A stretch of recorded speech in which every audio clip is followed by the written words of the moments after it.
Good morning, guys. It's Sunday morning and we are getting ready for worship.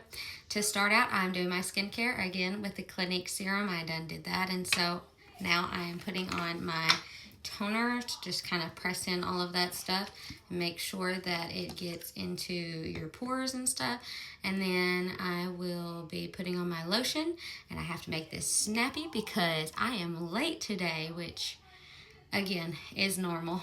Always do your sunscreen. I just put my lotion on. I'm doing my sunscreen next. So I want to talk a little bit today about some comments and videos I've been seeing. And I am not on here on this app to offend people, but I am on here to tell everyone the truth, to talk about the Bible and what it says. And so several of the videos that I have been seeing have been about tattoos and piercings and how people think that they are okay and how they are fine to have and everything. And that's, I guess, up to you. But I would like to point out that I know of at least two different verses in the Bible, one that is in the Old Testament and one that is in the New Testament. And yes, we are New Testament Christians, but we are supposed to use the Old Testament to learn things, to learn what God wanted us to know, what he wanted his people to know at that time, to keep them safe from disease and different things that could have hindered their journey to Canaan. And so in that, he is telling them not to worship false gods, not to cut themselves, and not to have tattoos on their body. That's in Leviticus.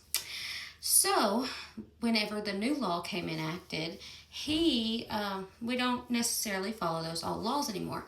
However, there is a verse in, I believe, 1 Corinthians, that tells us that our bodies are the temple, and that we are now the priests of the whole religion, that we need to be setting the examples and doing the best we can to pray for forgiveness for our sins and doing different things like that. And so part of that, with our body being the temple, think about how glorious and how thought through the tabernacle and the temple were, and how beautiful they were, and how pure gold is. Because if you've ever looked into how gold is refined, it's a very hefty process, and they melt it down several times to get all the impurities out. And in doing that, they are making that gold as pure as possible. And so by making it pure, it doesn't have any blemishes. It doesn't have any markings on it. They smooth it out perfectly over the temple to make it to conform to the way God wanted it to look, the specs that he gives us in the Bible for it. So in thinking that, and our bodies being the temple, in putting things on our bodies or in our bodies that